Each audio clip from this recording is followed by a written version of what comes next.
along is the Spokane Valley Fire Department with its vaccination process? So we're pretty far along.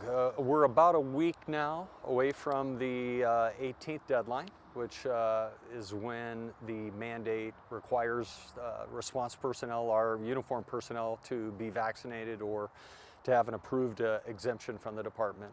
So we started working on this back right when it came out. We're at the point today, a week from the deadline, where we're working now on operationalizing our plan. Our employees are through the exemption request and the vaccination process. And so now we're just getting the fire stations ready and our operations ready to accommodate that. How big, can you, in the context of how large is the workforce within the Spokane Valley Fire Department? So we have about 200 employees in the Spokane Valley Fire Department. 176 of those are uniformed personnel that fall under the mandate that the governor signed for the COVID vaccine. I believe Julie mentioned maybe 30 of those uniformed personnel are the only ones left still that either need their second shot or in the process of getting vaccinated. Is that accurate? Or That's been updated as of today. We're completely finished with the vaccination. So 88% of our personnel got vaccinated, and the other 12% roughly received approved exemptions from the vaccination via either religious or medical reasons. So that's about 22 people for us. Yeah. Was that process pretty lengthy? I guess kind of the context of when did that start, or when did you get your first kind of application, and then to now? It started soon. So we immediately got our legal advisors, our labor groups, our staff together and started working on this from really day one of the mandate that it came out. And so it's been a long process. And you know, it's been an uncomfortable process for some of the employees who, for various reasons, didn't necessarily wouldn't have volunteered to be vaccinated. But through our work, collaboration with the unions, collaboration with our attorneys, the board, looking at the exemptions and ultimately approving 22 of them, we're able to work through it. It took us about a couple of months of hard work. How would you say, maybe, can you speak anecdotally to how this process has maybe impacted morale? I mean, you're completed with everything, but it couldn't have been easy getting to this point. No, I think that,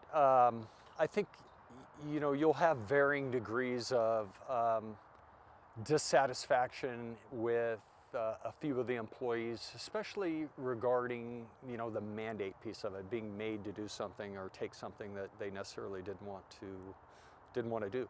I think it's important to also remember that the vast majority of our employees voluntarily went out and got vaccinated. So that group is very happy that they, not only that they got vaccinated, but that their coworkers are also going to be vaccinated for the 88%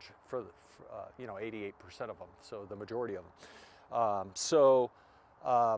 You know, there's definitely going to be some firefighters, some of our response personnel who are going to remain unhappy that the state, in essence, required them to do something that they probably wouldn't have done voluntarily. But they also understand the public health risk, they understand our business and how we interact with a vulnerable population, and they love working for the Valley Fire Department, and ultimately I think those factors were the ones that led them to go ahead and get vaccinated, even though it's a little distasteful for some of them. And you kind of talked over the phone. I was hoping you kind of reiterate the accommodations that are in place, approved by the board as well as accepted by these firefighters who got that exemption. Yeah. Our exempted firefighters, then we went through an interactive process with each employee and the labor groups in terms of bargaining the impacts of these accommodations. We arrived at several accommodations that'll be in place for those exempted firefighters, and those will be groupings at specific locations within the department, daily testing of those personnel before they start work every day they come to duty, and then required masking within 95 masks at all times when they're on duty, except for when they're asleep at night in their fire stations. Can you tell me about the process and discussion it took to get to securing those accommodations? I mean, was it easy to get there? Or? No, I mean it really is. It was difficult. It was difficult because you know, the proclamation, the mandate, really kind of narrowly defines what you can and can't do. So it was written in a way that doesn't give you a lot of latitude about the vaccinations. So really for us it was understanding what that said and then what our options were. And so I talked to fire chiefs throughout the state of Washington, Oregon, California about how they were, and all those states are doing something either very, very similar or pretty similar to what Washington is doing for healthcare providers and emergency responders. And really kind of came to what we thought was the best practice that we could find out there, and then it came back to the board and our staff trying to ascertain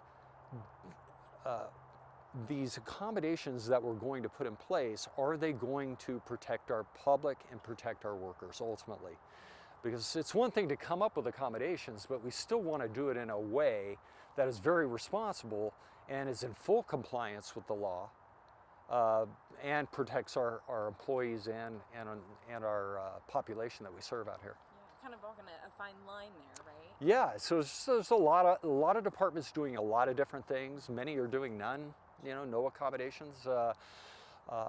But we felt like we reached out, got as much information as we could, then we sat down with our employees and said, look, this is, at first the board, of course, and said, here's what we think would work and protect our folks, protect the community, stay in compliance, full compliance with the law as written, which we're sworn to do. We really don't have any choice in that matter.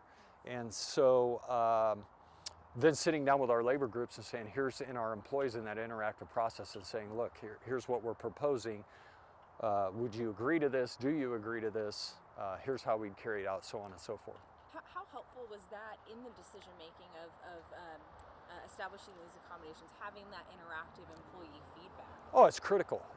I mean, that's why the day we got word that afternoon that I saw the proclamation, the mandate occur, we met with our labor groups twice that afternoon and started the discussion. And it's important because the leadership in the labor groups have to represent the large majority, and a lot, like I said, a lot of different opinions out there. People that are really pro-vaccination, already been vaccinated and had been since January, and others that didn't want anything to do with the vaccine. And so sitting down with them and understanding what their challenges were, and then them understanding, you know, what our challenges are and what we can legally and not legally do was really important to getting it off to the right start and getting the dialogue going so that we could both work toward, you know, the end goal. And our end goal from day one was fully comply with the mandate, which is in essence a law for us, and secondly, not lose any of our employees. And we succeeded in both of those.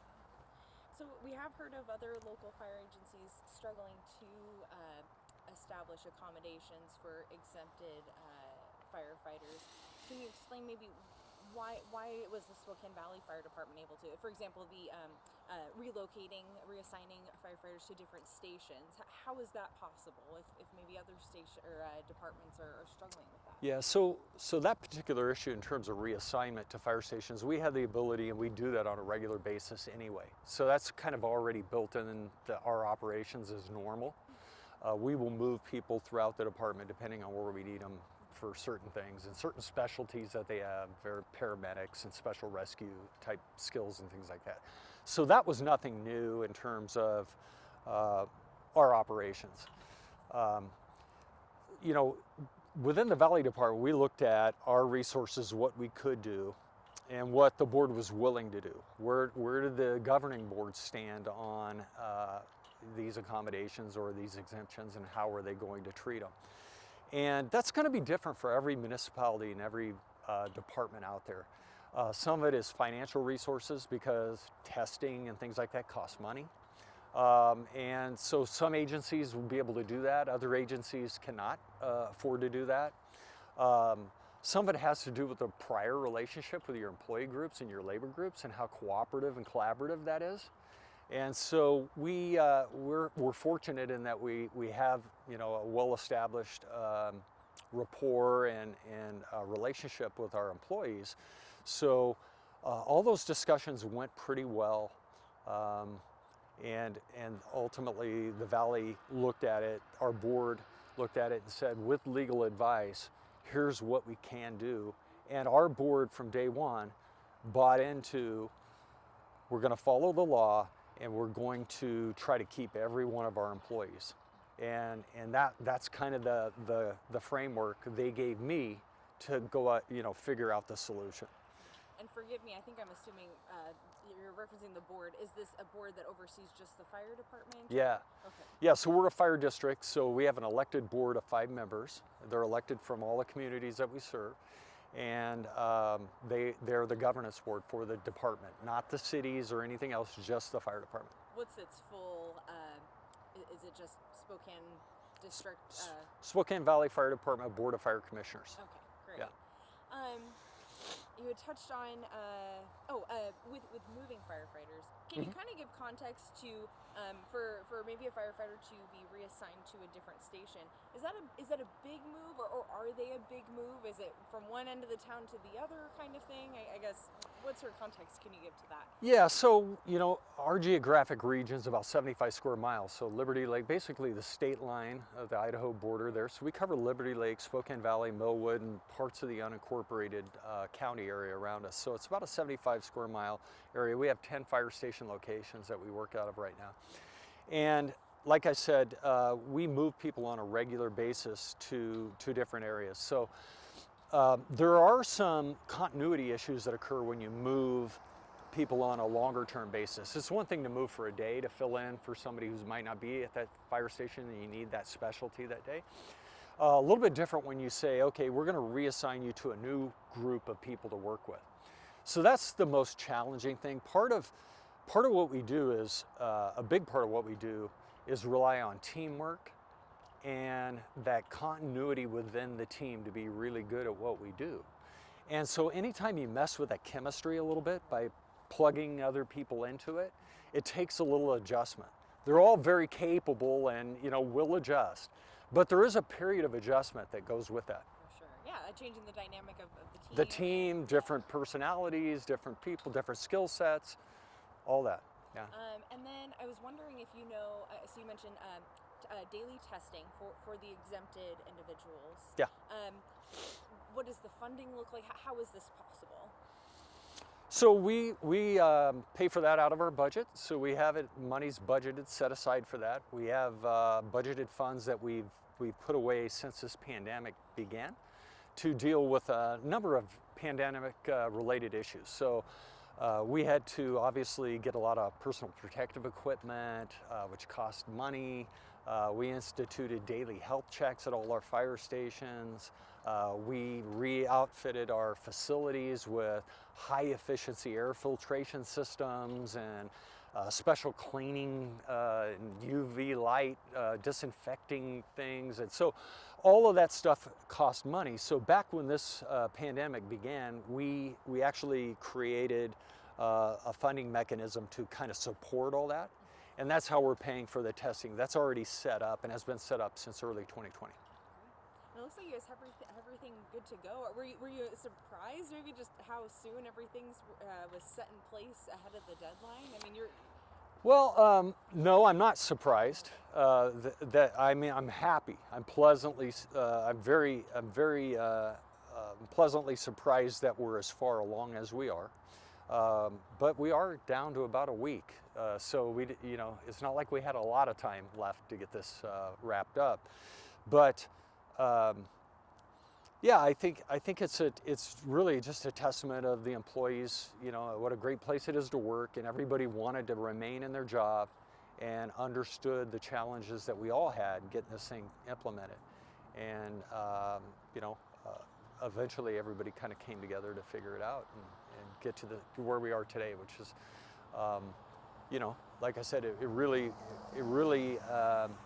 met our goal, which was we got to comply with this law, and we have to, if we can, keep all our employees. We don't want to have to retrain, rehire, or lose any of our valued employees.